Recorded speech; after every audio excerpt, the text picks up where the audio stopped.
Bueno, pues venga, que son las 6 menos 1 minuto, vamos a empezar este ciclo de sesiones de otoño, del otoño boreal. Boreal porque es biohemisférico, de las dos partes de las que hay participación en la organización No Gracias, en 2021.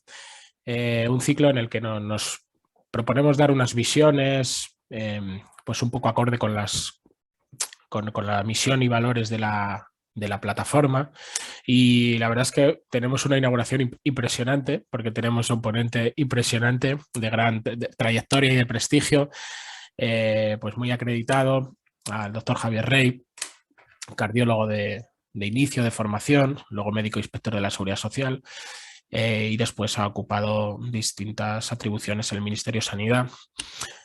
Bueno, necesitamos profesionales no solamente que sepan de la clínica, que es muy importante, sino también profesionales que sepan del Estado, y esto no es tan fácil encontrarlo, y desde luego que él lo es, porque en sus diferentes responsabilidades ha podido tener una privilegiada posición para observar el sistema sanitario desde un punto en el que la mayor parte de los clínicos no llegamos a ello.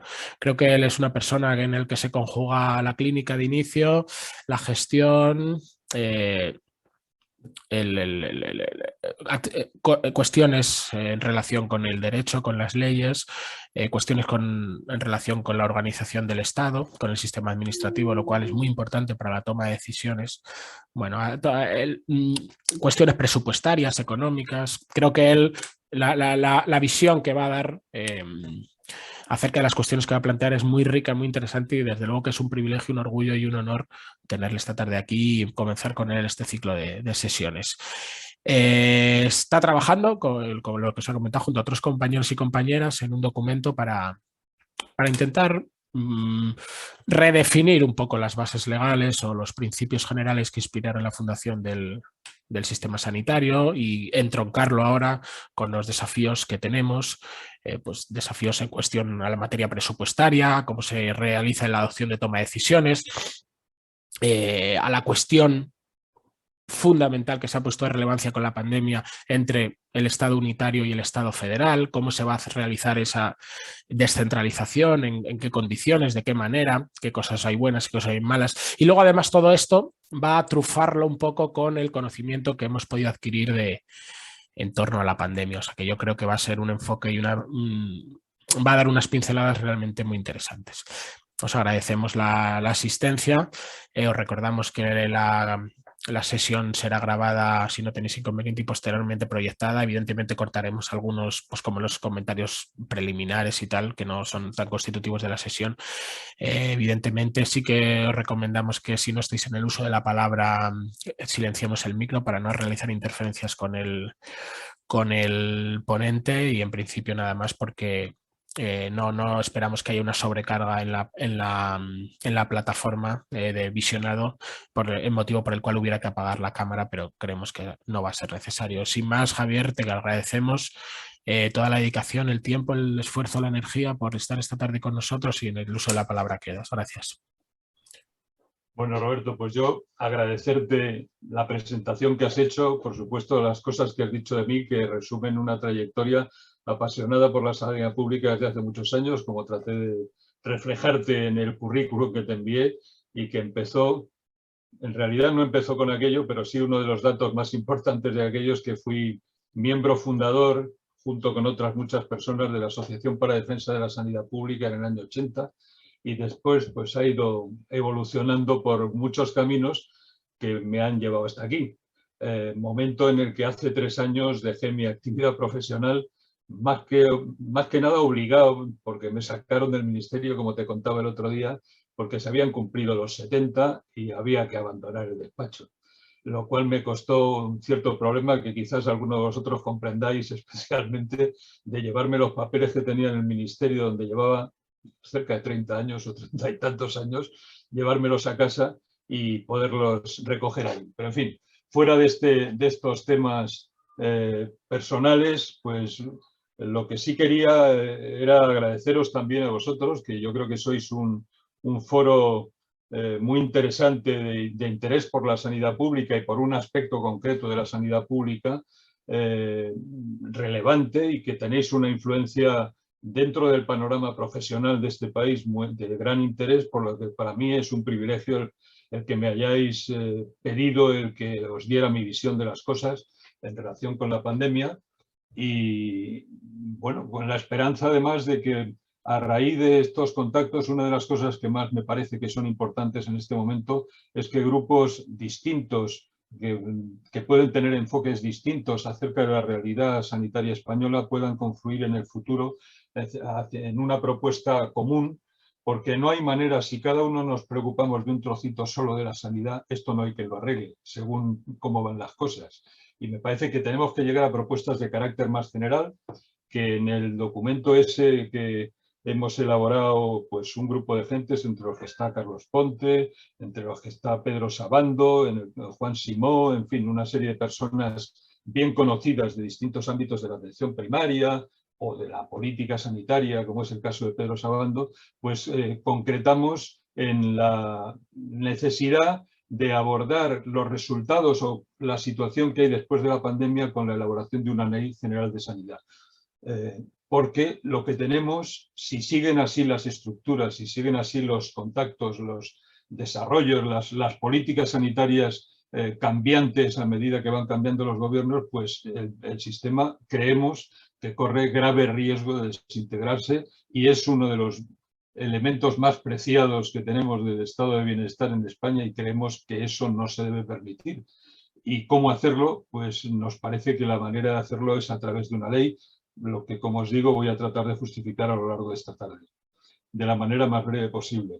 Como mi exposición tiene más que un carácter de una presentación habitual, con cifras, cuadros, tal, y lo que pretendo es resumir una serie de ideas, he preparado una presentación que espero que entre Roberto y yo seamos capaces de proyectar, de manera que os haga menos monótona mi exposición y os permita seguir los grandes ejes de la misma de la manera más fácil posible. O sea que si quieres entramos a intentarlo, Roberto. Compartir pantalla, básico, y aquí, a ver. No, tengo que hacer antes otra cosa, que es abrir la propia presentación, que la tengo en el escritorio. Vamos a ver. Escritorio.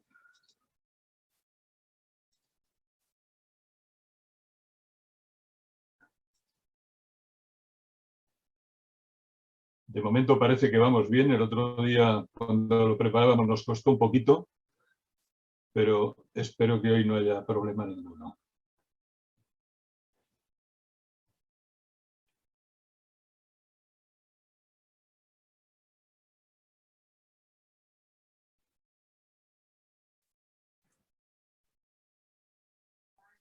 Afortunadamente parece que va un poco más rápido que el otro día, que teníamos problema de conexión, pero creo que en unos segundos estamos dispuestos.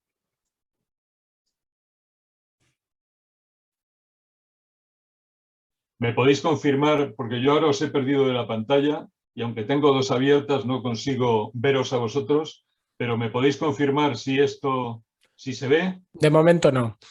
No. Dale, la tienes abierta en el escritorio, ¿verdad? La presentación. Sí. Dale al botón dentro de la conversación nuestra en el Zoom, dale compartir pantalla.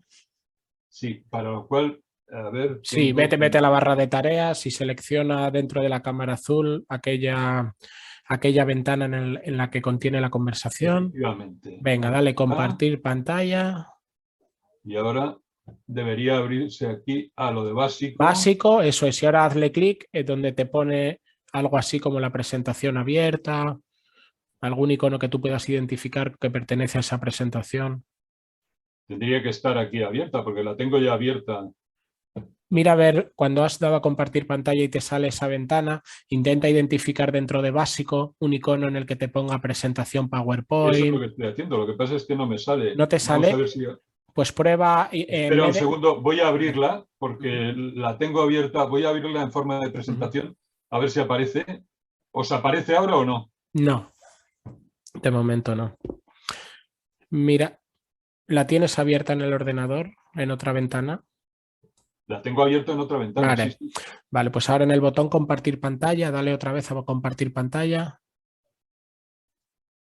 A ver. Te sale básico, avanzado. Sí, sí, me sale todo eso, pero Vale, no. y dentro de básico no te salen unos iconos en los que puedes identificar una de las pantallas, una que pone presentación PowerPoint o algo. No, es Si que no la no, veo. vale, El otro día me salía, pues pero vete a no. avanzado, haz clic en avanzado en vez de en básico. Vamos a ver. PowerPoint como fondo virtual. Eso es, dale ahí, dale ahí. A ver. Es necesario un complemento para compartir. Instalar. A ver. Perdonad, porque esto se debe a mi inexperiencia en las reuniones que tenemos habitualmente. Yo utilizo Meet y con eso me manejo mejor, pero esto la verdad es que no he tenido ocasión.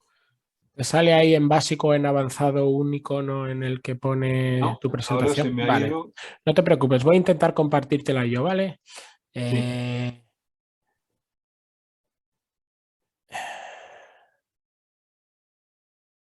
Es que no me sale lo Vale, que... tranquilo. Voy a intentar compartírtela yo y te la voy pasando, ¿vale? A ver. Venga, ahí está. ¿Me la veis? Sí, sí, sin ningún problema. Venga, Perfecto. perfecto. Pues Muy bien. Javier, la vas locutando, vas haciendo tu Sí. presentación, que yo estoy atento y en cuanto más o menos veo, la voy pasando. Si sucediera que me pasó antes o después, me avisas y rectifico, ¿de acuerdo? Perfecto. Pues El problema, Roberto, que se te ha quedado tu imagen en la parte de abajo de la pantalla que compartes y se superpone a la presentación una imagen tuya. Vale. Sí, yo también la veo, Roberto. Pero me veis abajo. Abajo a la derecha, dentro de la Vale, sí. presentación, es Sí, me veis como... superpuesto en una billetita, pero bueno, el grueso de la presentación la veis si no la ocupo, ¿verdad? ¿O la ocupo toda?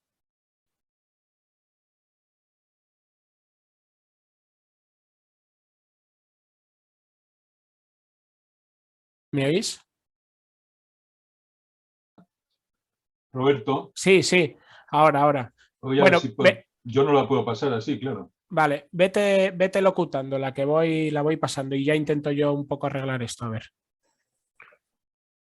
Si hay algún momento que pueda ser yo el que la pase, pues Vale, tranquilo. me Sí. lo dices. Venga, ve empezando. Bien, en todo caso, lo que me empiezo preguntando en la presentación es, bueno, hemos hablado muchas veces de crisis del sistema sanitario español y cuando se ha planteado esta cuestión en esos términos de crisis, siempre hemos encontrado como contraparte las afirmaciones a veces de consultoras, Bloomberg, indicadores de distintas organizaciones que presentan al sistema sanitario español como uno de los mejores sistemas sanitarios del mundo, utilizando para ello distintos tipos de indicadores que en cada caso pues llevaban a esa cuestión. Un ejemplo de ellos, hace más o menos una semana, precisamente una consultora americana, Bloomberg, señalaba que España era uno de los países que mejor había manejado la pandemia, utilizando para ello, por ejemplo, las tasas de vacunación que se habían alcanzado. Evidentemente, eso es verdad. España es de los países que está a la cabeza de la vacunación contra el COVID-19 y, por tanto, si se utiliza un indicador ad hoc, pues los resultados son incontestables, ¿no? Pero, como digo, yo creo que eso es una experiencia, el que España sea uno de los mejores sistemas sanitarios del mundo, pero que para los que lo vivimos, nuestro sistema sanitario desde dentro, contrasta con la realidad de muchas cosas que ocurren a diario en el propio sistema. Entonces, frente a esa situación en la cual el debate habría que centrarlo en la búsqueda de indicadores que permitieran reflejar realmente qué es un sistema o por qué un sistema sanitario es mejor que otro, la pandemia, yo creo que, aparte de otras muchas cosas, el efecto que ha producido es colocar a los sistemas sanitarios de todo el mundo ante un mismo riesgo y tener, por tanto, un elemento de comparación en el que podamos medir cuál ha sido la respuesta de esos sistemas sanitarios frente a la propia pandemia en términos, por ejemplo, de morbilidad o mortalidad, que son bastante incontestables. Bueno, esto se ha hecho en distintos sitios, aunque no de manera generalizada, pero han producido una comparación de ese tipo, ha producido unos resultados que cuando menos son sorprendentes. Si analizamos qué es lo que ha ocurrido, sobre todo en la primera oleada, cuando se desencadenó la pandemia, como sabéis, a través de un virus que parece que se generó y empezó a transmitirse en China y que luego apareció en una serie de países. Curiosamente, los países más afectados, como digo, fundamentalmente antes de disponer de la vacuna en la primera ola, pues fueron los países más desarrollados, que teóricamente era lo que se esperaba que fueran los que tuvieran mayor capacidad de responder a una emergencia de ese tipo.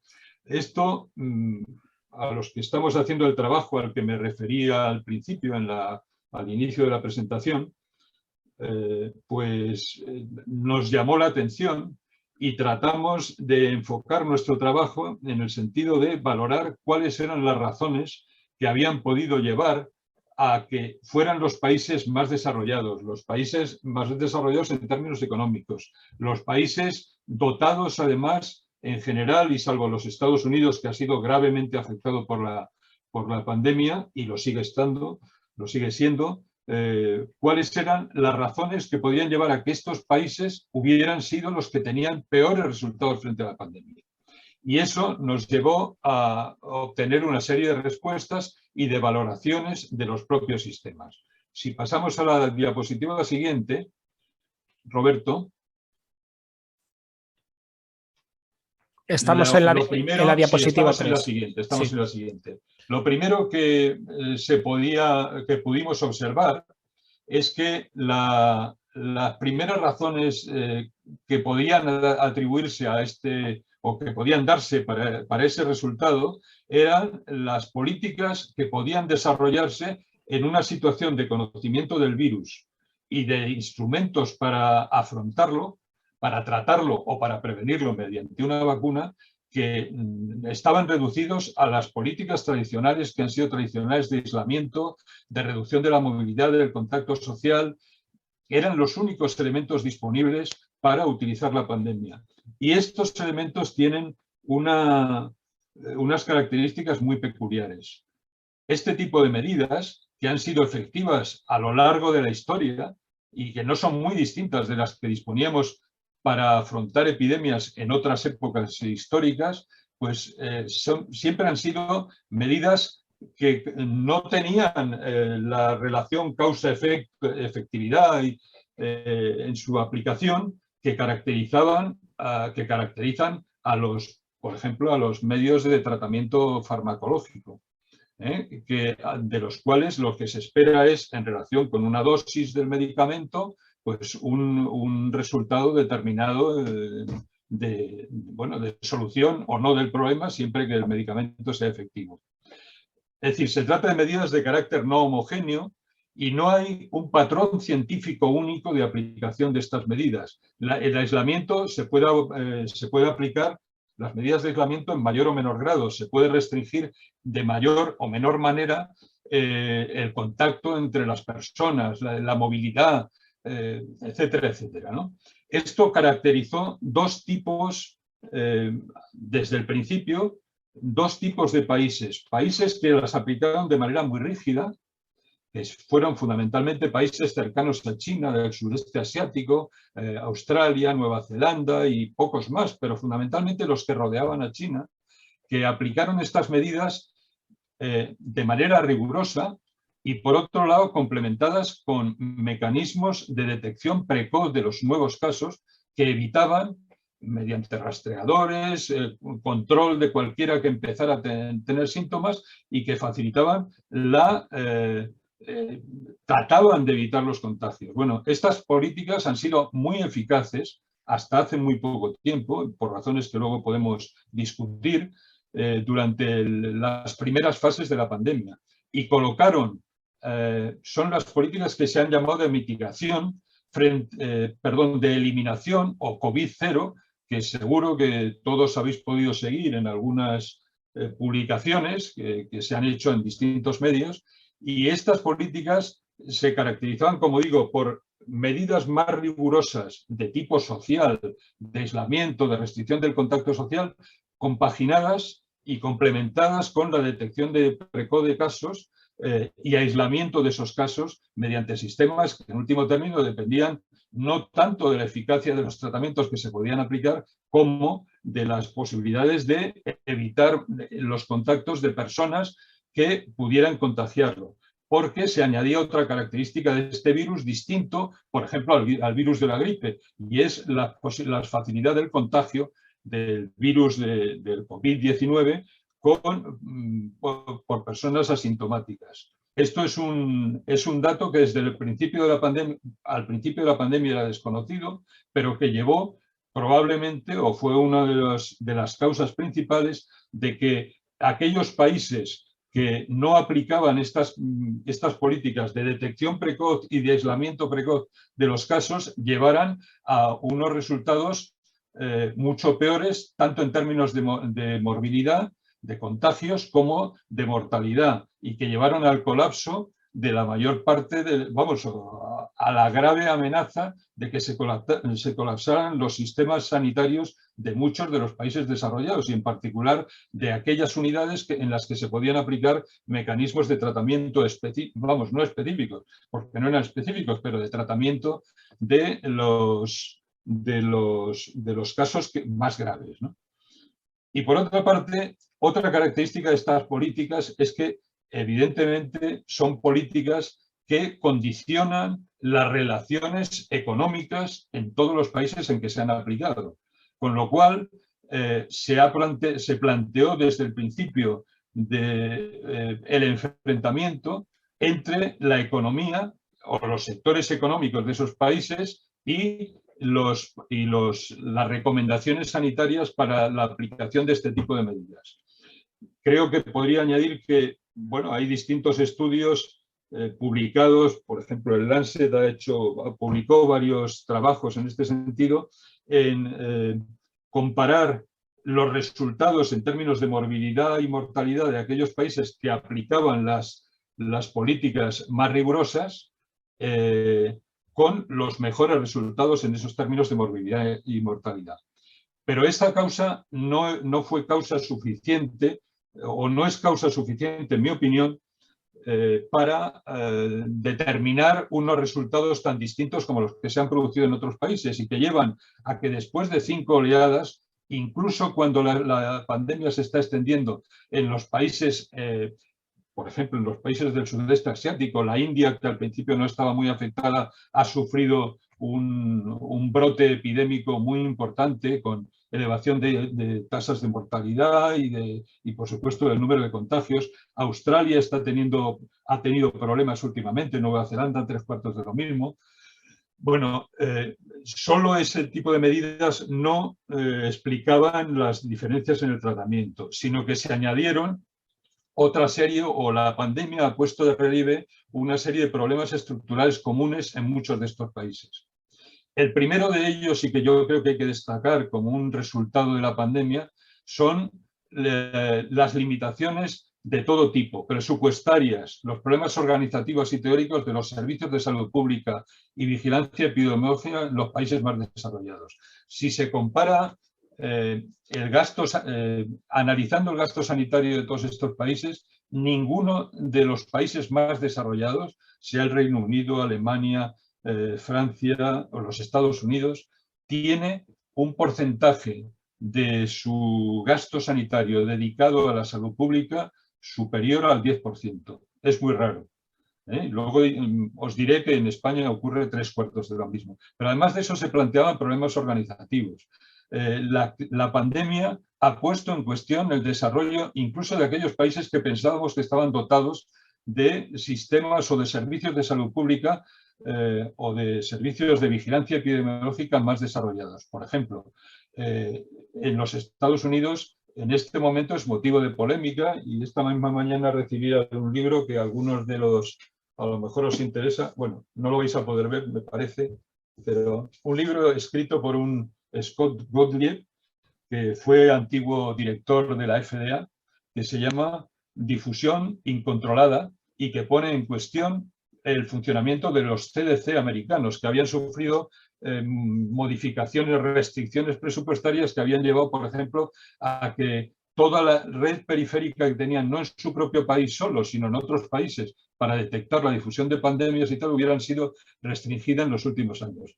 Hay además problemas organizativos y problemas políticos, por supuesto, también en el caso que han hecho en cada uno de esos países a los servicios de salud pública que tenían en cada caso.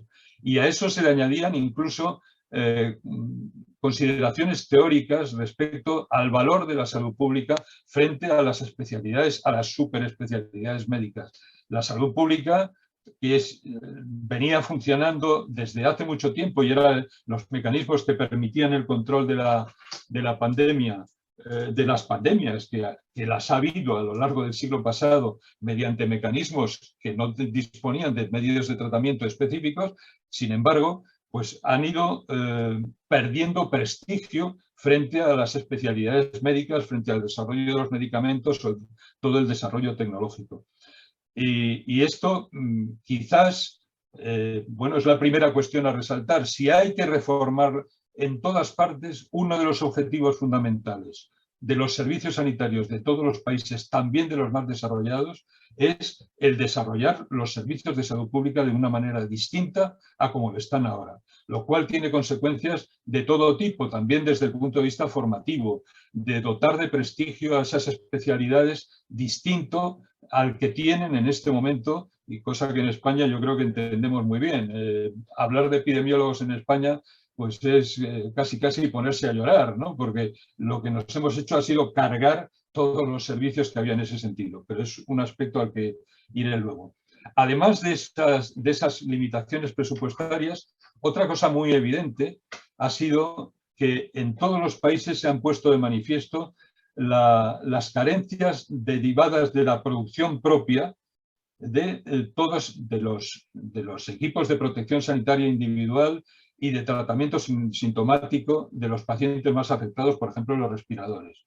¿Qué es lo que ha ocurrido? Se ha puesto en evidencia que dependíamos, que todos los países desarrollados, y perdonad el enfoque que estoy haciendo, que se refiere sobre todo a los países desarrollados, el nuestro lo es, y hablar de cómo tienen que resolver los países del tercer mundo, que ahora hay que vacunar, etcétera, etcétera, es una cosa que no pongo en cuestión, pero que no constituye el objetivo de mi observación.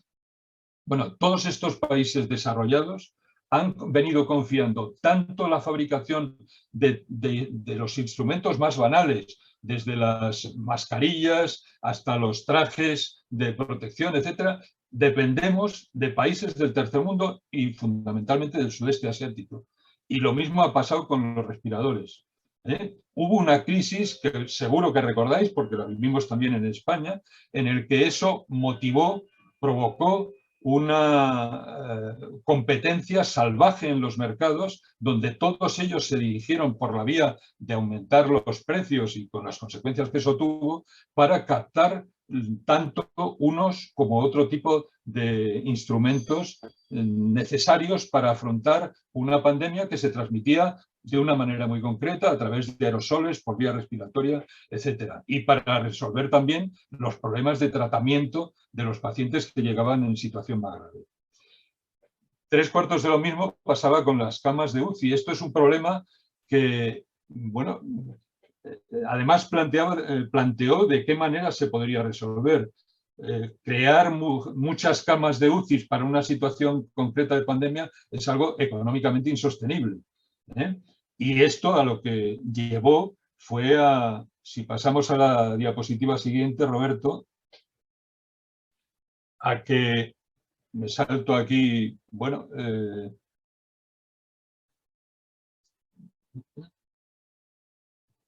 no sé si es que nos hemos comido donde estaba puesto, pero en todo caso, que la respuesta en general de los servicios hospitalarios para suplir este tipo de cosas ha sido positiva, pero por el contrario, ha sido mucho más deficiente la respuesta de los servicios de de atención primaria en la mayoría de los casos. En unos casos porque no estaban desarrollados. Los sistemas de seguridad social no tienen una red de atención primaria desarrollada como la tienen aquellos servicios que disponen de sistemas nacionales de salud. Bien, pasamos. Otra de las observaciones que se han podido producir en estos países más desarrollados son las desigualdades territoriales y sociales en el acceso a la atención sanitaria, con ventajas comparativas de los servicios de salud que disponían de servicios de salud públicos y universales. El ejemplo prototípico de la carencia de este tipo de servicios en los Estados Unidos, que como sabéis carecen de un sistema sanitario desarrollado, público y universal. Pero también se han producido además desigualdades muy importantes, territoriales, pero también sociales. Por ejemplo, en los Estados Unidos han sido muy evidentes las desigualdades en el acceso a la atención sanitaria con arreglo a las diferencias raciales. La población negra ha sido mucho más afectada por la pandemia por muchas razones, por supuesto, por un menor acceso que en los Estados Unidos a los servicios sanitarios, que está vinculado fundamentalmente a seguros privados contratados con las empresas, y un funcionamiento deficiente de los servicios públicos como Medicare y Medicaid, que tienen también sus limitaciones que podríamos comentar si queréis luego en la conversación. Otro aspecto importante. Bueno, lo que la pandemia ha puesto también de relieve ha sido una enorme mortalidad de la población de mayor edad, pero fundamentalmente de la población que vivía o que estaba asilada, por decirlo de alguna manera, en instituciones públicas de gran tamaño, públicas o privadas, con una deriva también más perjudicial en aquellos sistemas en que han basado la asistencia social, la asistencia vital a las personas de mayor edad con este tipo de modelos. Lo que está en crisis es el modelo de atención asilar. Probablemente si seguimos concentrando a la población de mayor edad en residencias de este tipo, ante epidemias posteriores, probablemente se van a producir los mismos resultados. Las facilidades de contagio en personas que por razón de edad tienen mayores riesgos, pues es un mecanismo de facilitar que la afectación de sus grupos de población sea mayor. Luego se ha producido otro aspecto que ha parecido muy evidente a lo largo de la pandemia, son las carencias en productos farmacéuticos, y esto afectando a dos tipos de productos. Primero, al inicio de la pandemia desconocíamos el virus y por supuesto desconocíamos los instrumentos de tratamiento, los instrumentos de tratamiento específico, quimioterápicos, antibióticos o lo que se pudiera utilizar. No disponíamos de ello y había que desarrollarlos. Tampoco disponíamos de vacunas. Bueno, por supuesto, en el acceso a los medicamentos, como está demostrando ahora la distribución de las vacunas, se han generado diferencias muy importantes entre aquellos países que eran productores y que realmente son los que desarrollan la innovación porque disponen de industrias farmacéuticas propias, que son las que llevan las que dirigen la innovación en este campo, pero también se ha producido lo mismo que decía en el tema de los respiradores o los equipos de protección sanitaria individual. Lo que ha ocurrido también en la producción de este tipo de medicamentos es que los países desarrollados en general han propiciado la producción de este tipo de medicamentos a países menos desarrollados o de un área muy concreta, fundamentalmente del sureste asiático. Con lo cual, parece que otro de los objetivos debería ser que estos países empiecen a disponer de una producción propia de medicamentos que no están sometidos a patentes, aparte de plantear el problema que supone el haber concedido la capacidad de dirección de la innovación y la investigación a los laboratorios farmacéuticos por sí mismos. Luego quería resaltar un último problema. La pandemia ha puesto también de relieve determinados problemas políticos. que centro en dos. Uno, al tener que adoptar medidas en las que de alguna manera se contraponían los efectos económicos que pudieran tener esas medidas, medidas de restricción del contacto social, de la movilidad, etc., con los efectos sanitarios de esas mismas medidas, bueno, era muy necesario que las medidas se tomaran de una manera coherente. Y lo que se ha podido observar es que en aquellos países donde hay una mayor polarización ha sido más difícil adoptar este tipo de medidas y los efectos han sido menos positivos. Quizás el ejemplo más prototípico del asunto sea los Estados Unidos, donde las medidas que adoptó el expresidente Trump, bueno, pues fueron absolutamente caóticas. Por un lado se decían, había las recomendaciones de salud pública del CDC, el director de uno de los centros del CDC, Antonio Fauci, pues estaba siempre en polémica con el presidente Trump, que cuando se hacían unas determinadas recomendaciones, por ejemplo, el uso de las mascarillas, el propio presidente norteamericano salía en un discurso en el cual instaba a que la gente no utilizara las mascarillas. Las incoherencias políticas en este sentido han sido de un enorme relieve y la necesidad de buscar coherencia en el comportamiento y los mensajes de los gobiernos ha sido fundamental. A lo cual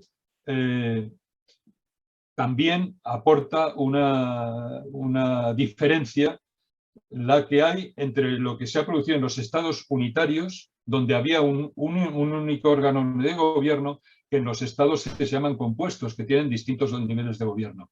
Yo creo que no os tengo que explicar mucho, porque yo creo que tenemos ejemplos muy cercanos aquí en España de cómo las medidas que adoptaba el gobierno eran contradichas por determinados gobiernos autonómicos.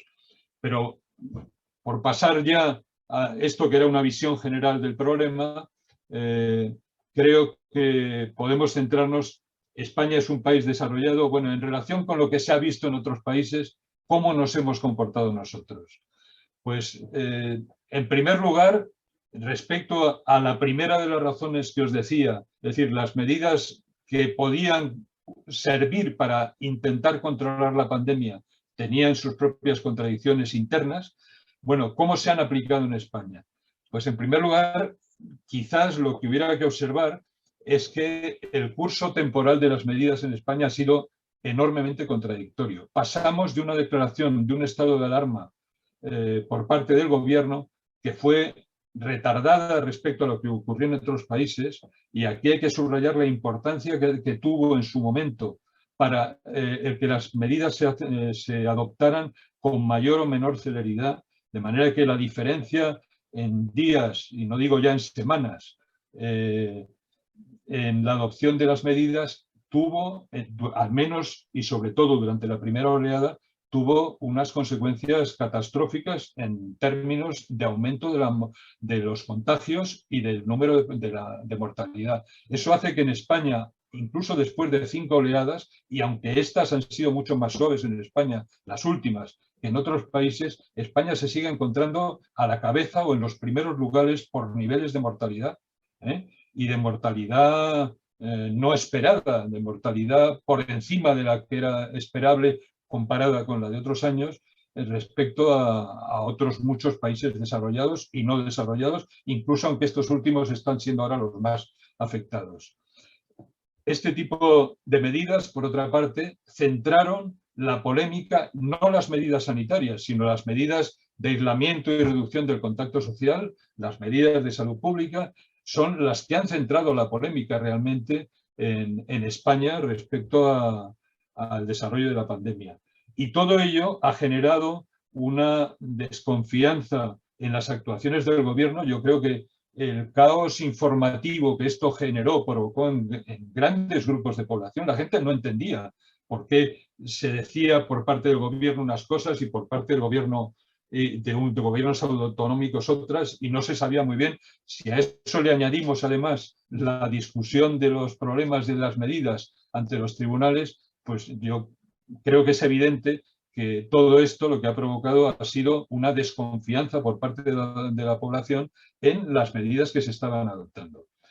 A esto le querría añadir que además, bueno, he hablado del primer estado de alarma, pero el primer estado de alarma se terminó sin que se adoptara ninguna medida por parte del gobierno, ninguna medida de carácter general, y a partir del momento, que creo que fue el 10 de junio, me parece, cuando terminó el primer estado de alarma, lo que se vino a decir es que los responsables, la sanidad era competencia de las comunidades autónomas en situación ordinaria, como la que habíamos llegado más o menos con unos índices, con un número de casos de contagio por 100.000 habitantes que estaban ya en unos niveles iguales al resto de los países, que a partir de ese momento cada comunidad autónoma hizo lo que quisiera. Bueno, el resultado de ese tipo de planteamiento fue que 15 días después de que se suspendiera el estado de alarma, evidentemente porque había una serie de partidos políticos que no siguieron manteniendo la declaración, las cifras crecieron desmesuradamente por encima, y siento, no he querido meter las gráficas en la presentación, pero son muy evidentes. O sea, nos despegamos, llegamos a estar al mismo nivel bajo, muy bajo, que el resto de los países fundamentalmente europeos, incluso que los Estados Unidos. Bien, a los 15 días de suspender las medidas, sin tomar ninguna medida homogénea y de carácter general, y dejando el asunto a la responsabilidad de las comunidades autónomas para que cada uno hiciera lo que quisiera, nos situamos en un nivel muy superior al del resto de los países europeos. Esto llevó a que primero se sugirieran una serie de medidas comunes, se adoptaran determinadas políticas, de acuerdos, de sugerencias que no fueron, o de medidas adoptadas en el Consejo Interterritorial que no se aceptaron por todas las comunidades autónomas, y todo eso llevó a la declaración de un segundo estado de alarma, que por otra parte, como luego comentaré, tuvo también algunas peculiaridades legales muy especiales, ¿no? En cuanto que los estados de alarma estaba previsto que se tuvieran que renovar por lo menos su declaración o la autorización de su declaración cada 15 días, y este se prolongó durante 6 meses. Incluso después, al terminar ese siguiente estado de alarma, lo que ocurrió es que volvió a ocurrir lo mismo. Se acabó el estado de alarma y pasó a ser absolutamente responsabilidad exclusiva de las comunidades autónomas. Probablemente es un elemento de carácter político que ha contribuido pues a la marcha que ha tenido la pandemia, y a que nos encontremos todavía en una situación en la que nuestra mortalidad global en el conjunto de la pandemia esté a la cabeza de los países desarrollados. No sé si el orden lo hemos invertido, Roberto. No, está muy bien, Javier, con permiso. Intenta concluir en torno a unos 10 minutos más o menos. Perfecto. En la medida de lo posible. Gracias. Problemas estructurales. Creo que es mejor que dejemos, pero yo creo que es evidente para todos los que estéis escuchando esta charla, que los servicios de salud pública tienen un funcionamiento caótico, sobre todo expresado, por ejemplo, en los sistemas de información de que disponemos. Aparte de las características de que cada comunidad autónoma se ha formado su cuerpo de funcionarios de salud pública específico, con unas condiciones distintas, lo que ha hecho perder incluso hasta el lenguaje común de lo que es la determinación de un caso en una pandemia, ¿no? Que en unos sitios, a la hora de disponer de estadísticas, en España, pues en unos sitios se utilizaban los casos que estaban comprobados mediante test serológicos y en otros no, en fin. Los sistemas de información, creo que para cualquiera que haya intentado seguir la información de una manera coherente, pues es evidente que no han funcionado como tendrían que haber funcionado para, bueno, como es fundamental que ocurra en una pandemia en la cual disponer de la información del número de casos, de cómo están evolucionando, de la mortalidad, etcétera, es fundamental. Pero esos déficits afectan también a los sistemas de información general. Y os pongo, por ejemplo, el tema de las listas de espera, ¿no?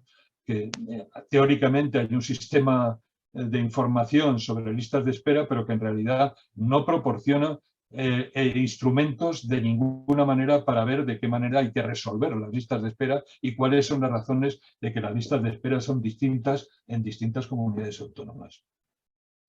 Lo que os comentaba esto, la respuesta, los servicios hospitalarios, creo que globalmente se puede decir, insisto en lo de globalmente, porque ha habido servicios hospitalarios que se han comportado realmente bien frente a la pandemia y respondiendo con los medios que tenían, incluso de manera que a veces los periódicos han calificado de heroica, ¿no?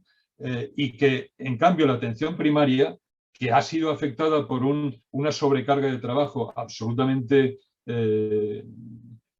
evidente, sin embargo, han sido maltratados en el sentido de que, bueno, un nivel de atención que estaba ya deteriorado por muchas razones, por las vacantes no cubiertas, por los traslados de personal, la respuesta de esos servicios se ha agudizado todavía más durante la pandemia por decisiones que se han tomado en distintos ámbitos y que han supuesto el cierre de centros, el traslado del personal del centro de atención primaria a los servicios de urgencia de algunos hospitales, o casos extremos como el que ha ocurrido en Madrid con el Hospital Zendal, que todos sabemos cómo se ha nutrido, etc.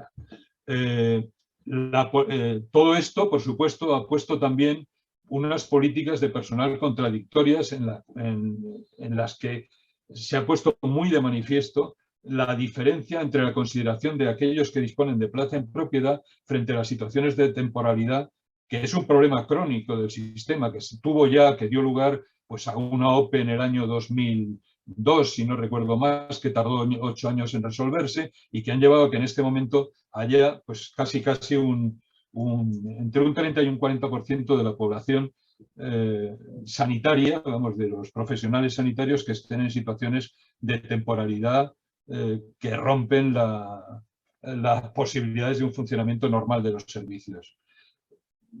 El tema no me quiero centrar de manera específica en la atención social a los ancianos, porque las características de lo que ha ocurrido en España pues han sido similares a lo que ha ocurrido en otros países, ¿no?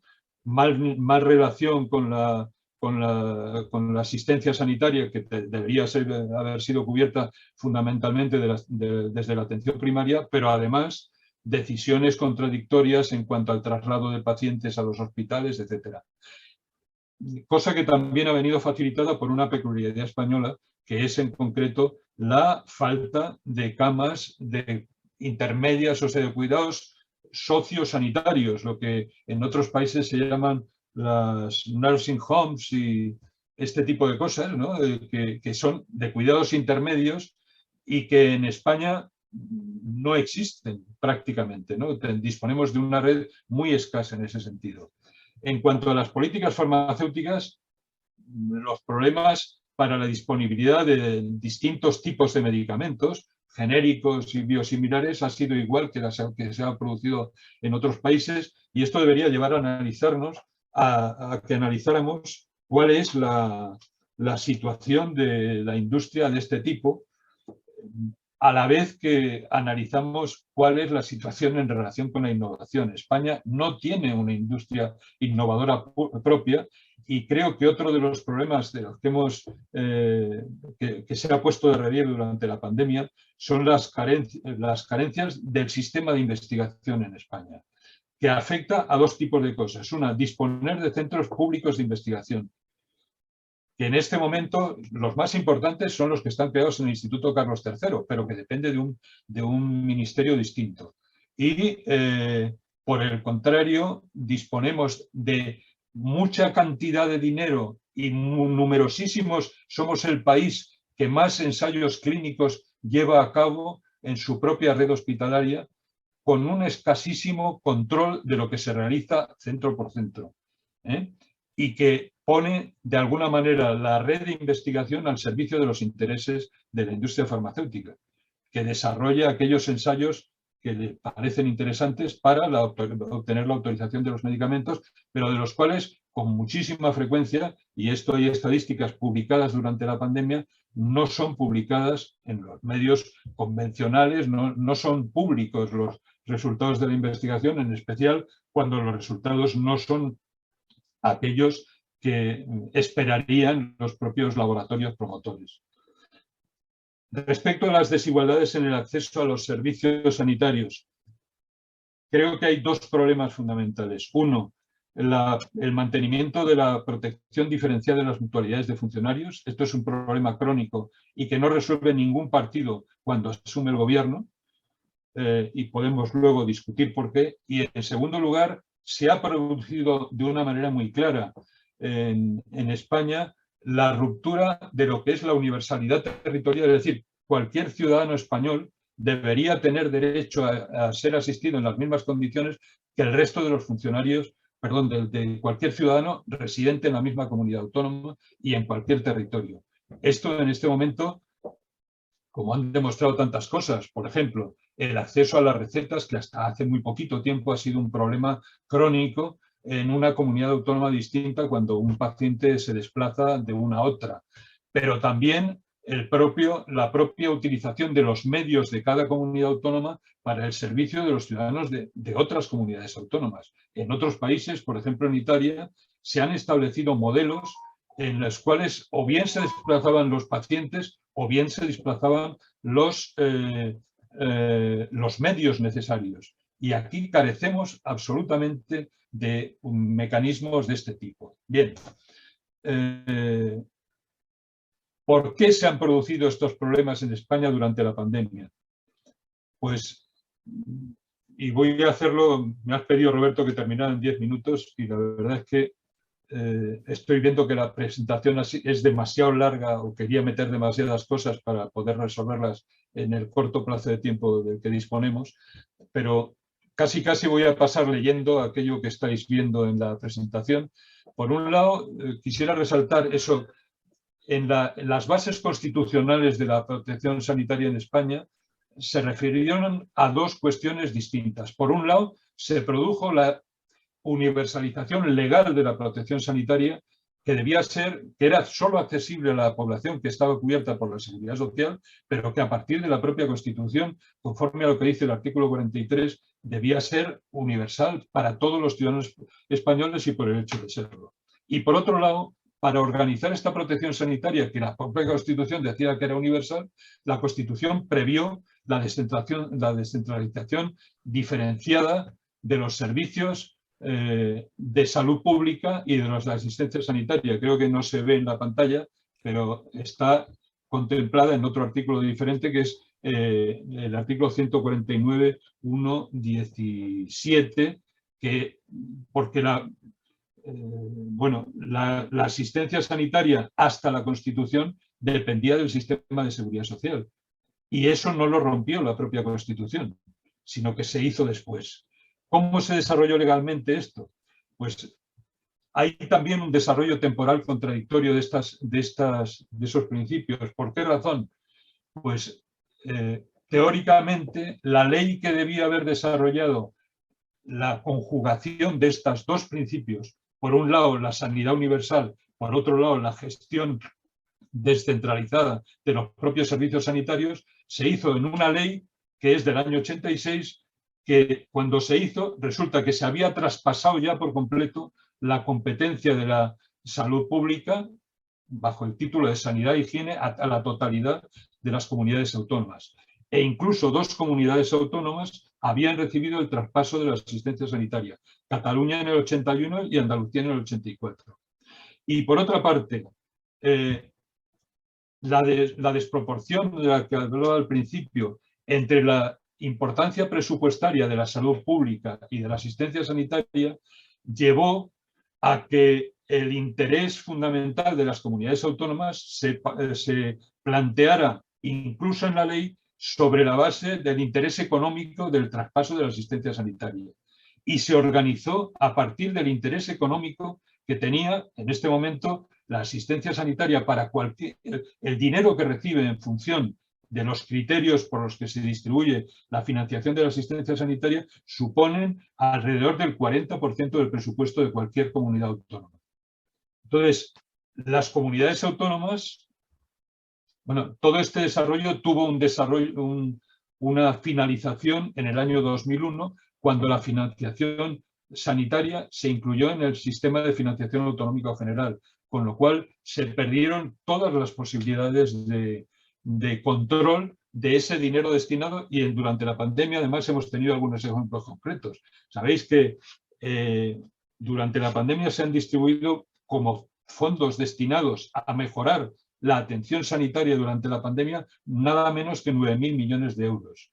Lo que es escandaloso es cómo han utilizado después las comunidades autónomas, muchas de las comunidades autónomas, ese dinero sin ningún control por parte del Estado. Lo que hizo que en su momento, allá por el mes de junio del año pasado, se pusiera en evidencia que de las primeras partidas que había recibido Cataluña, por ejemplo, una parte muy importante había ido a financiar TV3, mientras que Madrid, en una información que publicó el diario El País, decía que solo el 47% de esos fondos sanitarios distribuidos durante la pandemia se habían dedicado a financiar a fondos sanitarios.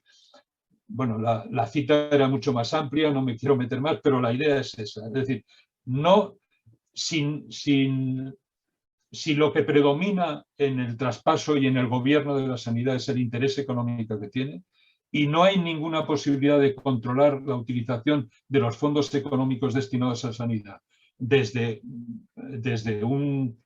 el sitio donde se distribuye, y este papel de control no lo ejerce el Estado para lograr que se consiga hacer universal y equitativa, igual, la asistencia sanitaria en todos los territorios, la consecuencia inevitable es que la asistencia sanitaria será siendo cada vez más desigual entre todas las comunidades autónomas y, por supuesto, no universal.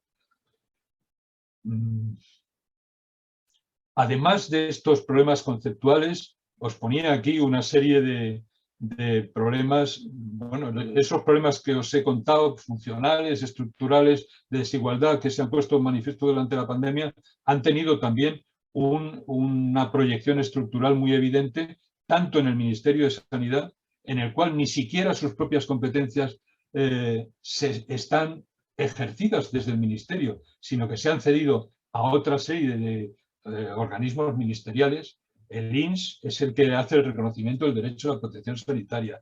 La gestión sanitaria de las mutualidades la hacen los ministerios, sabéis que son 3, MUFACE, MUGEJU e ISFAS, y cada uno de los ministerios respectivos que tienen esas mutualidades la hacen directamente la gestión de las mutualidades, con lo cual se rompe también lo que es una gestión uniforme y encaminada a la protección igual.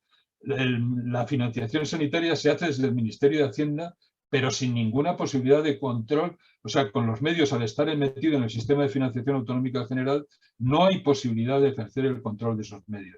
En fin. Y desde el punto de vista de las comunidades autónomas, pues 3/4 de lo mismo. Cada comunidad autónoma a lo que responde es fundamentalmente a los intereses locales y no a propiciar el desarrollo de ese carácter universal e igualitario de la protección sanitaria en todos los territorios del Estado. ¿Qué cosas creemos que son necesarias frente a esto? Pues una nueva Ley General de Sanidad que cambie esta situación estructural de dependencia deslavazada, descontrolada, mal coordinada de la asistencia sanitaria, que a su vez es consecuencia de que la Ley General de Sanidad no estableció la previsión de cómo tenía que organizarse. Pero por otro lado, hace muy pocos días ha salido también la primera de las sentencias respecto al primer estado de alarma por parte del Tribunal Constitucional, declarando la inconstitucionalidad de aquel estado de alarma. Bueno, en cuanto a la adopción de medidas del tipo de las que decía antes, que puedan, de medidas restrictivas de la movilidad, del contacto social, etcétera, que pueden adoptarse para intentar controlar una pandemia como la que hemos sufrido, en este momento estamos desprovistos de cualquier posibilidad de hacerla mediante un estado de alarma. Lo ha declarado inconstitucional con unos argumentos que son absolutamente discutibles, pero que han puesto en cuestión la posibilidad de volver a utilizar frente a una nueva pandemia una nueva declaración del estado de alarma que el propio Tribunal Constitucional declaró ilegal. Probablemente la sentencia relativa que también presentó Vox el recurso frente al segundo estado de alarma va a incurrir en el mismo tipo de argumentos con algunos añadidos por razones como las que os he citado antes de la duración del estado de alarma, etc. Entonces, es necesario una nueva ley que organice la situación y los comportamientos y la relación entre las administraciones autonómicas, de manera que las políticas que se adopten, tanto en el funcionamiento ordinario del sistema como en situaciones extraordinarias como es una pandemia, pues respondan a esos objetivos que decía antes de universalidad e igualdad en la atención sanitaria. Por el contrario, crear una agencia de salud pública, que ahora parece que es una de las propuestas que está de moda desde distintas asociaciones, grupos y partidos políticos. Bueno, ¿para qué vamos a crear una agencia de salud pública si ya existe una en el Carlos III? ¿Qué variantes vamos a introducir respecto a ella? ¿Y qué cambios añadidos tenemos que introducir para que eso funcione?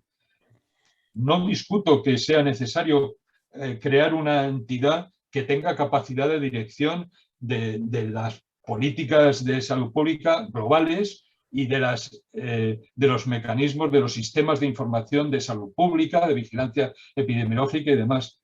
Pero probablemente si no definimos el contexto y el funcionamiento global del sistema en el que tiene que asentarse una agencia de este tipo, crear una nueva agencia no valdrá para nada. Lo mismo sería para el demandado Hispanais, un órgano de evaluación de tecnologías sanitarias, que es muy importante disponer de ello. Pero a falta de uno, tenemos 8 en España. Uno constituido en el Carlos III, pero 7 por distintas comunidades autónomas, que no tienen relación con sus servicios de salud, que no tienen capacidad de intervenir en la selección de aquellos, en la evaluación ni de los medicamentos ni de otros instrumentos tecnológicos que se utilizan en la asistencia sanitaria. Por tanto, dedicarnos a crear organismos sin disponer de un marco global en el que estos mecanismos, en el que se define el papel, el lugar y la forma de relación con el conjunto del sistema que tienen que tener estos mecanismos, este tipo de organismos, probablemente no valdrá para nada. Y respecto a otro tipo de reformas, como las que están contenidas en el propio proyecto, en los planes de organización, en el plan que se llama no me sale ahora la palabra, de resiliencia, transformación y no sé qué del sistema sanitario, que consisten en dotar a la atención primaria de más dinero, bueno, eso no va a valer para nada si no se transforma la forma de funcionar de la atención primaria 3/4 de lo mismo. Y en este sentido son desalentadoras, es desalentadora la evolución, y con esto termino, la evolución del gobierno respecto a qué es lo que había que hacer con el sistema sanitario.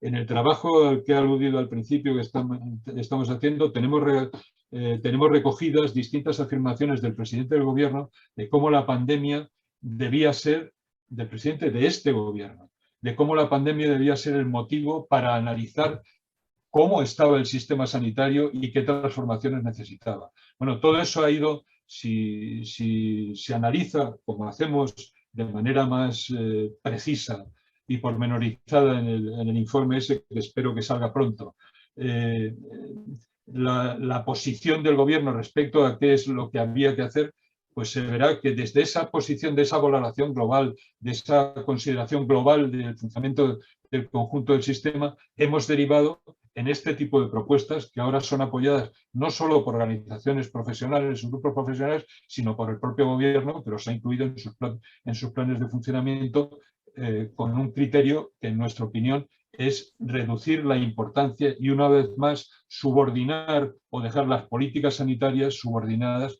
a cualquier otro tipo de políticas y fundamentalmente las económicas. Somos conscientes también de que, la oposición a cambiar las leyes es enorme, entre otras cosas, y sobre todo el hacerlo en un sentido federal, que supone que el Estado y el Ministerio de Sanidad, en este sentido, debería tener un papel importante y que no puede realizar nadie más que el propio gobierno del Estado a través de este instrumento, que lo lógico es que sea el Ministerio de Sanidad, en el control y la coordinación del sistema. No quiero deciros lo que los partidos nacionalistas pueden decir acerca de una propuesta de este tipo. Y es evidente que la oposición va a ser muy importante, incluso no por los partidos nacionalistas, sino sencillamente por todas las comunidades autónomas que utilizan o que tienen su interés en un manejo independiente y descontrolado de los fondos procedentes o destinados, dirigidos o justificados por la asistencia sanitaria. En todo caso, por esa misma razón, es por lo que, recogiendo lo que os decía al principio, y perdonad la extensión de mi intervención, pues llevan a que la única manera de contrarrestar esa situación de debilidad en la que se encuentran este tipo de propuestas solo sea posible mediante la coincidencia entre todas aquellas organizaciones, grupos, incluso, y yo diría fundamentalmente la población que recibe la asistencia sanitaria, que logren plasmar de alguna manera una nueva idea del papel que tiene que realizar en un país como España, de gestión muy descentralizada, pero por otra parte dotada de unos servicios de un estado de bienestar, que uno de cuyos principios fundamentales es la igualdad en el ejercicio de los derechos que se derivan de la existencia de esos servicios por igual para toda la población española. Perdonad que ha sido un poco atropellado mi intervención y espero en todo caso que por eso quería dejar las ideas plasmadas así, de manera que pudieran propiciar la discusión y en todo caso la comprensión de lo que os quería transmitir esta tarde, a cuya explicación añadida sea desde el punto... Bueno, me remito sobre todo quizás a que seamos capaces de publicitar y hacer público y difundir el documento al que me he referido y que en último término pues lo que contiene son de manera mucho más amplia todas estas cosas que os he querido contar aquí de una manera reducida. De acuerdo, Javier. Muchas gracias. Muchas gracias por la presentación y por la exposición. Tenéis la palabra para preguntas, dudas, reflexiones, podemos quitar, alegatos. Roberto, Sí, ahora la quito. La proyección, sí, ¿no? ahora la quito, sí. Preguntas, dudas, reflexiones, alegatos, relativamente concisas y breves. Tenéis la palabra, gracias.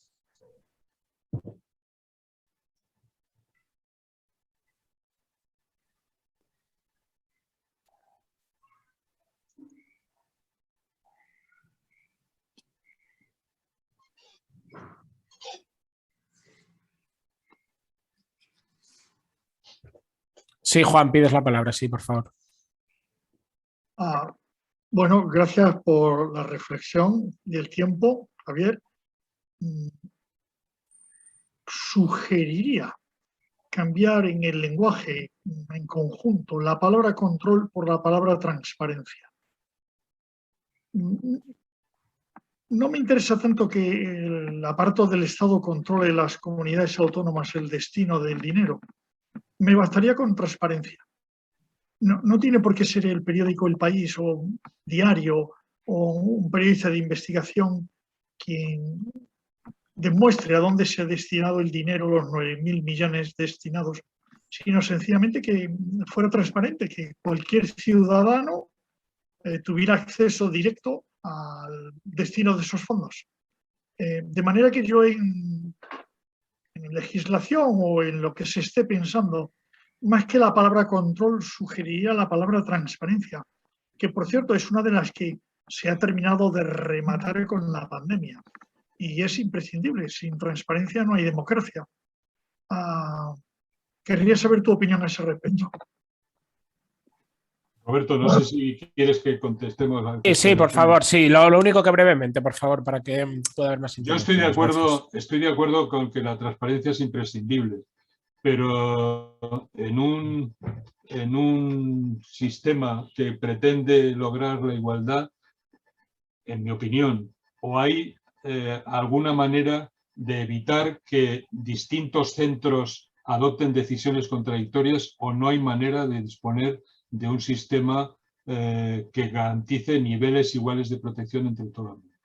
Yo creo que eso es muy evidente. Partiendo de la base de que, por supuesto, la base de la democracia es eso, pero yo no estoy de acuerdo en que deba... Fijaos además la situación en la que estábamos. Partíamos de un sistema que era casi universal. El sistema de seguridad social, a través de distintos regímenes de seguridad social, cubría, cuando se aprobó la Ley General de Sanidad, prácticamente al 98% de la población española.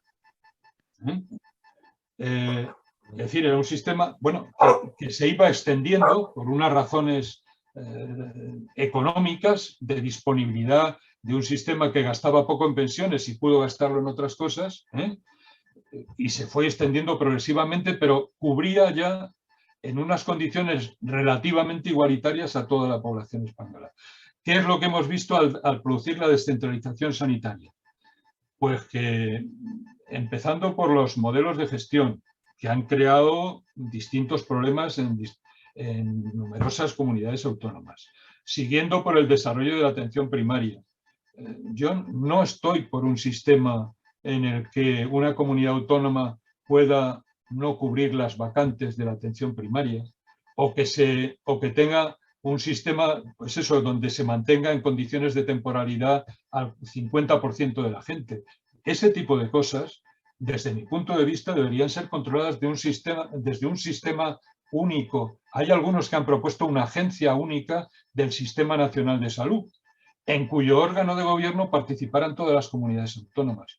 Pero decir que cada uno puede hacer lo que quiera, en Canadá Canadá es un país federal como España, y que tiene determinadas condiciones establecidas para garantizar la igualdad. Bueno, esas condiciones que son universalidad, lo que ellas llaman transportabilidad de la prestación sanitaria, que hace que teóricamente no se puedan rechazar pacientes de unos sitios por otros, etcétera, tiene unos límites.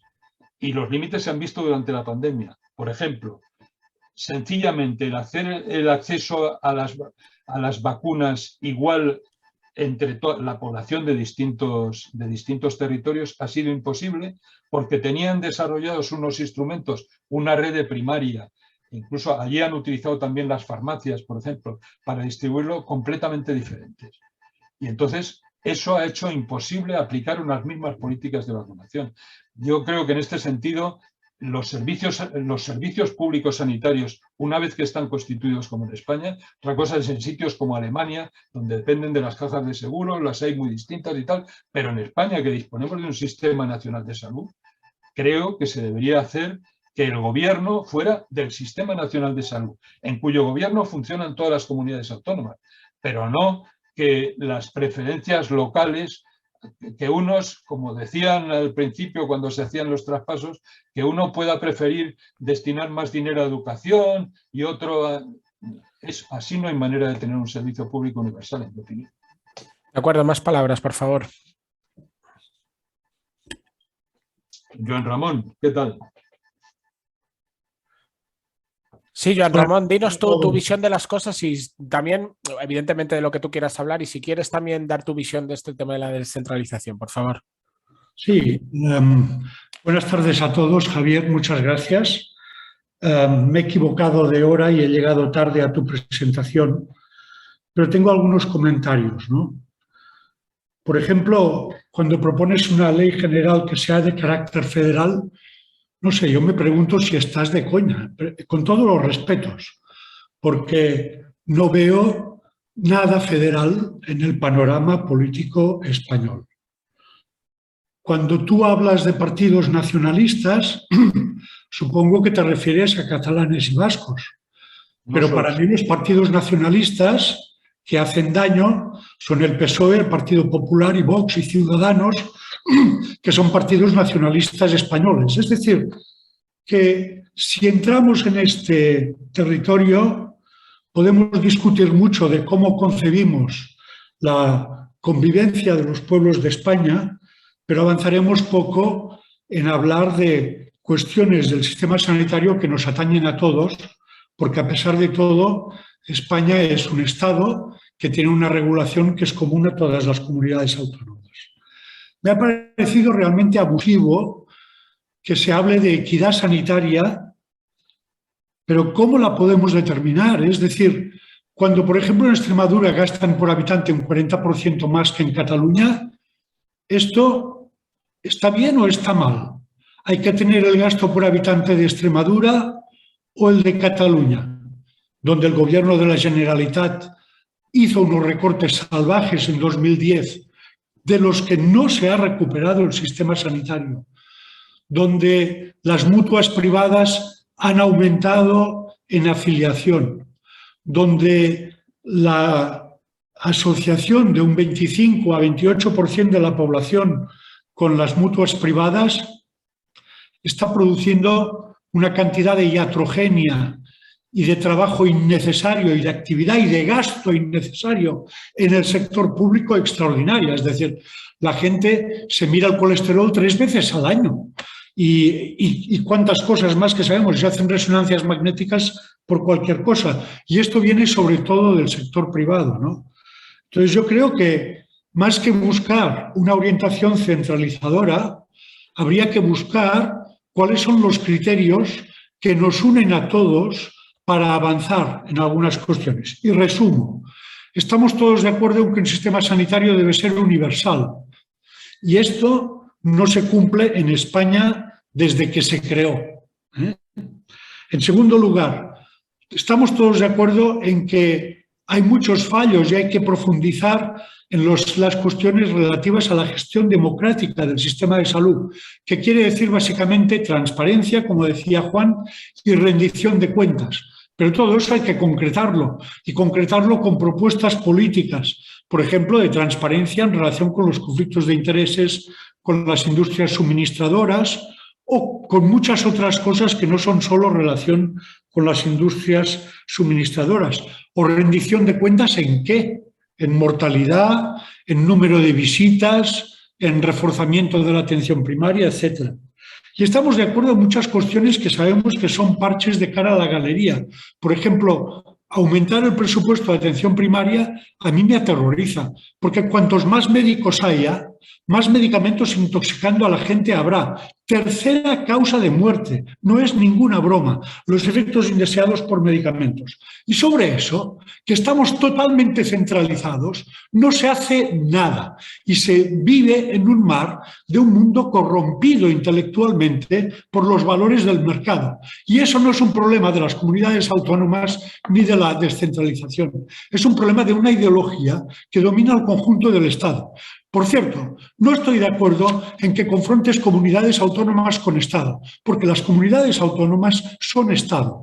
Y si desde sitios como Cataluña oímos este tipo de mensajes, cada vez nos sentimos menos apasionados por convivir con un Estado que es una monarquía corrupta, que se deja avasallar por un tribunal constitucional que en estos momentos está dominado no por el Partido Popular, sino por Vox. Y esto me parece que nos debería hacer reflexionar sobre ir diciendo por el mundo que tenemos que hacer una ley que además dices de carácter federal y que sea probablemente orgánica. ¿Cómo la van a pactar el PSOE y el PP? Pues te aseguro que ya antes de empezar, si viene de este pacto, a mí no me parecerá satisfactorio. Creo que deberíamos trabajar en un criterio que es más intelectual, pero que da mucho de sí, que es que el sistema sanitario debería ser, y además un sistema como el que tenemos, que tiene muchas cosas buenas, debería ser un creador de conocimiento. Y esto en oposición a un comprador pasivo de humo a precio de oro. Cuando nos venden que el colesterol, la osteoporosis y la depresión dominan nuestra salud, es que esto es dominio del mercado y sobre esto deberíamos luchar. Yo creo que más desde una plataforma como No Gracias. Bueno, he resumido, pero me parece que he dejado claras algunas de mis opiniones. Claro.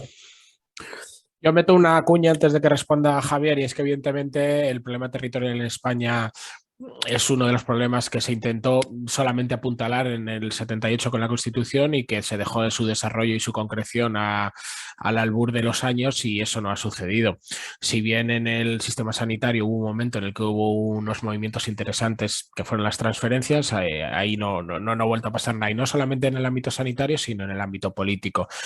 Pues evidentemente hay que consolidar un mecanismo de distribución competencial, hay que consolidar una segunda cámara de carácter territorial como el Senado, un fondo de competencia, o sea, de compensación interterritorial para asegurar la equidad, y evidentemente tendremos que ir, pues lo que dice Joan Ramón, si queremos seguir en este Estado llamado España, pues tenemos que ir a un federalismo probablemente asimétrico y evidentemente no hay otra opción que un federalismo cooperativo y no competitivo. Un federalismo cooperativo a la alemana y no competitivo a la canadiense. Y evidentemente mejorar los mecanismos de coordinación interterritorial. Tú, Javier, has estado ahí, sabes bien cómo se cuecen las cosas en ese órgano que es el Consejo Interterritorial. No sé si de manera satisfactoria o no se llevan ahí el asunto de las tomas de decisiones, pero evidentemente eso es un órgano fundamental en el que la distribución competencial debe ser realizada a ese nivel. Yo, vamos a ver, os diría que estoy muy de acuerdo en muchas de las cosas que decís, pero que eso lo confrontaría con la realidad. Estoy completamente de acuerdo con lo que decías, Joan Ramón, en el sentido de que lo que se trata es de hacer posible un cambio de cultura de lo que tiene que hacer el sistema sanitario. Pero yo lo único que digo, constato que en el proceso que se ha producido en España de una sanidad que era de gestión prácticamente centralizada a la descentralización, se han perdido todos los instrumentos que permiten aprovechar lo que supone la capacidad de enfrentamiento que tiene frente a las posiciones de quienes dominan el sistema, que evidentemente son agentes externos, la industria farmacéutica, las tecnológicas, las compañías de seguros, etcétera, desde el momento en que se ha producido la descentralización en la forma en la que se produjo. Y se produjo mediante un desarrollo legal que, en mi opinión, es totalmente contradictorio con lo que planteaba, si lo analizas a fondo, con lo que planteaba la propia Constitución. Precisamente porque la Constitución lo que pretendía era hacer el sistema universal y para todos, e igualatorio para todos. Y a partir de ahí se desarrollaron una serie de leyes que no es solo la Ley General de Sanidad, pero fue la Ley General de Sanidad, que lo que hizo fue descentralizar el ejercicio de las competencias de manera que cada uno hiciera lo que quisiera, rompiendo con eso las economías de escala, el poder y la capacidad de afrontar el asunto que tiene un sistema más potente. Es decir, hemos seguido aquí en último término el camino contrario a lo que las grandes industrias que dominan en este momento y todos los sistemas sanitarios han hecho, que ha sido confluir en grandes unidades. Y nosotros lo que hemos hecho es, para afrontar ese poder cada vez más concentrado, diluir y separar y trocear el sistema en sistemas diferentes. Por supuesto, estoy de acuerdo en que luego ¿eso en qué ha derivado? Pues es claro, si Cataluña, ¿qué es lo que quería? Recibió la transferencia de la asistencia sanitaria en el 2001 y a partir de ahí, ¿qué montó? Un sistema propio en el que tiene preso a su población y que lo que favorece son los intereses de las entidades, de las empresas aseguradoras radicadas en Cataluña. Está muy claro. Pero eso se puede romper desde Cataluña solo. En mi opinión, no. Que el dinero se dedique a lo que se dedica en Cataluña de esa manera, ¿se puede romper solamente desde Cataluña? Yo creo que no, que es imposible. Pero bueno, y solo añadir una cosa. La razón por la que proponemos una ley, por la que propongo yo, y no quiero ahora extenderme y quizás mis otros compañeros de redacción podrían decirlo en unos términos diferentes, ¿no? Pero el problema es que, a diferencia de cómo hay que construir un Estado federal, que es la única salida que tiene, lo llamemos asimétrico, colaborativo, como queramos, en España, en el resto de competencias depende probablemente de una modificación constitucional. En el terreno sanitario no es así. Porque todo lo que se ha hecho, todo este despiece que se ha hecho del sistema sanitario español, se ha hecho con leyes ordinarias. La Ley General de Sanidad no tiene ningún carácter especial, ni hay que, para hacer una ley que tenga este carácter, que cree este tipo de entidades, una agencia del Sistema Nacional de Salud, sin decir que sería la concreción, o una agencia de salud pública que tenga capacidad de ordenar lo que pasa en las comunidades autónomas, de hacer posibles los mecanismos de transparencia. La transparencia, ¿por qué no es posible en el terreno de la salud pública? porque cada comunidad autónoma manda lo que quiere, cuando quiere y como quiere. Y entonces, o tienes un instrumento que haga posible la transparencia en todos los sitios a la vez, porque solo eso es lo que puede hacer posible la transparencia en cada uno, o si no, no hay manera de hacerlo. Más comentarios, intervenciones. Perdona, Javier, pero es que parece como que una cosa transparente, democrática y limpia solo puede venir del centralismo madrileño. Me parece alucinante. No, yo entiendo. Oyendo lo que dices y que habléis de un Estado federal, por favor. Aquí hemos sufrido el artículo 135, pero ¿de qué coño estáis hablando? A ver, es que a mí me parece impresionante, impresionante además lo que esto revela. Yo creo que si nosotros estamos unidos desde diferentes pueblos de España, es para analizar cuestiones que nos sirvan a todos para avanzar. Y la de fondo es que tenemos un sistema de salud que es presa del mercado. Esta es la cuestión. Y perdona, las compañías aseguradoras no son radicadas en Cataluña. Son compañías que, sobre todo, la más importante, está radicada en Madrid. Pero esto no es lo más importante. Como si estuviera en Boston, Javier. Por favor, un poco de menos meterse con la gente que no es como vosotros, os lo ruego. Es que me parece... Yo eso te pido todas las disculpas del mundo porque... diferente que es muy... La impresión que me llevo es muy pesimista. Si tú crees que todo lo va a arreglar una ley igual para todos, joder, ¿en manos de quién? ¿Del PSOE y del PP? Pues lo llevamos bien, ¿eh? Lo llevamos bien. Más comentarios, intervenciones.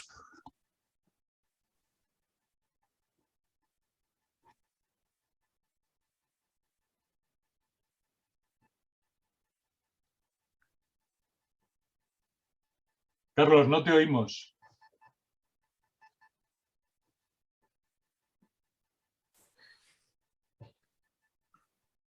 Es que no se le oye a Carlos. Yo estoy de acuerdo, Joan Ramón, vamos, incluso en tu irritación, y la comprendo y la comparto y te pido excusas porque probablemente esto del centralismo es algo que nos afecta incluso de manera inconsciente. Pero me parece, a pesar de todo, que bueno, pues habrá que lograr alguna clase de acuerdo entre quienes en el fondo compartimos el interés por esos criterios de universalidad, igualdad y de afrontar el dominio que se ejerce sobre el sistema sanitario desde fuera del mismo. Y decías antes, hay un tema que a mí se me repite de manera muy obsesiva, por ejemplo, es el tema de la investigación. ¿Tú crees, por ejemplo, que el sistema que tenemos organizado a partir de unas normas del PP que salieron precisamente en la misma fecha en que se cerró el traspaso de las competencias a todas las comunidades autónomas, que fue el crear fundaciones de investigación, y que lo que han supuesto ha sido descentralizar al nivel de cada sitio, de cada centro, la investigación que se practica, sin ningún control por parte del conjunto del sistema, ni siquiera de los sistemas autonómicos, que tienen sus patronatos que rigen las fundaciones de investigación. ¿Eso crees que tiene algún arreglo distinto a que el Sistema Nacional de Salud en su conjunto, como pasa por ejemplo en Inglaterra, que tienen un órgano que controla o que distribuye, digamos, la investigación que se hace en el conjunto del sistema? Y eso es lo que creo yo que habría que hacer que el sistema se comportara como un conjunto. Aquí también tenemos un órgano, que es el Carlos III, pero funciona... Ya, bueno, partamos de la base... Pero hablemos, por ejemplo, de la investigación. Primero, quien autoriza los proyectos de investigación experimental, es decir, ensayos clínicos y observacional, es la Agencia Española de Medicamentos, que tiene muy descentralizada la decisión sobre los estudios observacionales, pero al fin y al cabo tiene el control sobre esta cuestión. Tomemos el ejemplo de la pandemia. Y con esto no estoy criticando a las autoridades españolas de Madrid, de la Agencia del Medicamento. Tengo la misma crítica para el ámbito local de Cataluña. ¿Qué hizo la agencia? Yo hablé con el subdirector de la agencia cuando aquí empezaban los ensayos clínicos con hidroxicloroquina y demás. El Oriol Mitjà, que os sonará, y los investigadores que hicieron este ensayo querían hacer un estudio observacional sin ni grupo control. Y me llamaron por teléfono, oye, ¿nos puedes ayudar? Digo, oye, tenéis que hacer un ensayo clínico. Dice, no, que es muy engorroso el trámite. Digo, ahora mismo hablo con la agencia y verás cómo os dicen que sí de manera automática, pero hay que presentar un protocolo y tenemos que prepararlo. En 10 minutos, el subdirector de la agencia me dijo que evidentemente que lo llamaran, que enviaran el protocolo y que le darían un trato preferente. Muy bien. Pero al cabo de unos días, yo he hablado con la agencia varias veces sobre cuestiones de investigación en relación con la pandemia. Pues en relación con los ensayos clínicos, llamé a la agencia para preguntar por qué autorizaban todo y me dijeron, efectivamente, autorizamos todo. Es decir, no solo pusieron un filtro, no solo no pusieron un filtro, sino que no hubo una dirección intelectual de qué había que hacer, qué era prioritario, cómo no había que hacer ensayos repetitivos, cómo no podía ser que cada fundación, centro, etcétera, o cada investigador individualmente, porque las fundaciones son tapaderas de egos individuales que hay en los hospitales y en otras instituciones, en gran parte, pues no dejar que cada uno hiciera lo que quisiera, sino priorizar las cosas. No se ha hecho nada. En Gran Bretaña, como dices tú, pusieron en marcha el ensayo clínico enorme, donde pudieron ver inmediatamente que el Remdesivir no funciona, toda una serie de cosas que pudieron investigar, con un protocolo simple que podía seguir todo el mundo. Es decir, se da en España toda la iniciativa de la investigación al mercado. Igual que se le da al mercado la iniciativa de la formación de los profesionales. Igual que se le da al mercado la iniciativa de poner los precios de hecho de los medicamentos en el sistema de salud. Igual que se le deja acampar con todos sus agentes de publicidad en los centros del sistema de salud. Igual que no se regulan los contratos laborales de los médicos que trabajan en el sistema de salud en relación con sus relaciones con la industria farmacéutica y otros proveedores.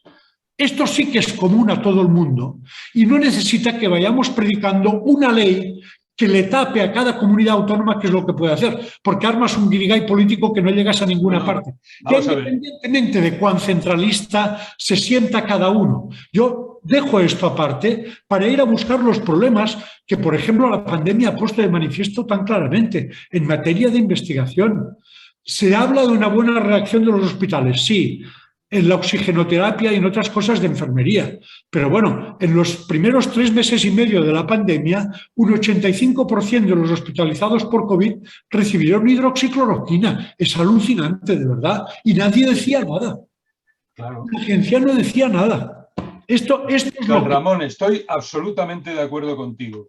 Y por eso creo que la solución, o sea, no me ha dado tiempo a explicarlo con el pormenor que me hubiera gustado, pero os he puesto varios ejemplos. Disponemos de un Ministerio de Sanidad que no vale para nada. Y eso es una decisión de gobierno. Y una de las cosas que yo creo que habría que hacer en esa ley es otorgar poderes y organizar los poderes de la sanidad de otra manera distinta. Porque claro, con un ministerio... Mira, yo he estado alrededor de 33 años en el Ministerio de Sanidad. Y sé cuál ha sido su evolución desde el punto de vista de los funcionarios, de las competencias que se han ido asumiendo, del funcionamiento de la agencia y de cualquier cosa que quieras en este sentido. Y te digo que nunca podrá funcionar, pero si esos, ¿quiénes financian? ¿Hasta cómo se financian los ensayos? ¿Cuáles son los que se priorizan o no? ¿Pero qué va a decir la agencia? Una agencia que tiene la capacidad que tiene. Tú has mencionado otro tema. Y lo mencionaba de pasada ahí en la fijación de los precios de los medicamentos. Los fija para el Sistema Nacional de Salud, que tiene bemoles el asunto, una comisión en la que están el Ministerio de Hacienda, el Ministerio de Industria, el Ministerio de Economía y como una parte más, eso sí, ocupa el lugar de la presidencia formal, el Ministerio de Sanidad. Pero eso, ¿de qué sirve de vehículo? De los intereses, evidentemente, de la industria correspondiente, de la industria farmacéutica. Entonces, uno de los mecanismos, yo lo que estoy defendiendo, al final, es que haya una dirección sanitaria común para el conjunto del Estado, que por supuesto sea participada. ¿Cómo voy a negar eso si además es lo que dice la Constitución? Que la gestión la hacen las comunidades autónomas. Pero ¿por qué no podemos pensar en un sistema nacional de salud dirigido por el conjunto de las comunidades autónomas? Como un organismo... Pero qué manía en dirigir desde el centro, qué manía. Oye, existen No digo desde el centro, Joan Ramón, aquí ahora en cada estos días comunidad está de moda otra cosa, que es decir, que hay que descentralizar los órganos. Esta mañana comentaban en la radio pues que si mandar el Tribunal Constitucional a no sé dónde, el Tribunal de Cuentas a no que sé. Si el problema no es eso, el problema es órganos comunes y que defiendan al sistema como conjunto. Porque paso a paso, es decir, si quisiéramos haber montado la protección sanitaria universal a partir de los servicios de salud autonómicos, en el hipotético caso de que estos fueran distintos, nunca hubiéramos logrado el asunto. Muy bien, muchísimas gracias a todos. Como bien apunta Juan, nos vamos del tiempo. Muchas gracias, Javier, por la exposición, a todos los asistentes por haber venido a esta primera sesión. Gracias a todos por el debate. Seguimos con este ciclo, será el próximo miércoles, día 20 de octubre. Muy importante tener en cuenta la salvedad de la hora, que no será a las 6 como acostumbramos, sino a las 5, a las 17 horas. Tendremos la sesión Salud y uso de servicios de inmigrantes sin papeles a cargo de Luis Jimeno y de Ana García Altés. Y continuamos con este ciclo, como aquí os comparto en la pantalla y nuestro cartel de las sesiones de otoño. Muchísimas gracias a todos por participar, gracias por el debate. Intentaremos en los próximos días subir una página, un post sobre esta sesión con una publicación que concertemos con Javier, con los vídeos, y en el próximo día, hoy o mañana, tendremos el enlace para asistir a esta nueva sesión el próximo miércoles, día 20 de octubre a las 17 horas, salud y uso de servicios de inmigrantes sin papeles, con Luis Jimeno y con Ana García Altés. Muchísimas gracias a todos, un abrazo y que sigáis y estéis bien. Hasta luego. Adiós a todos.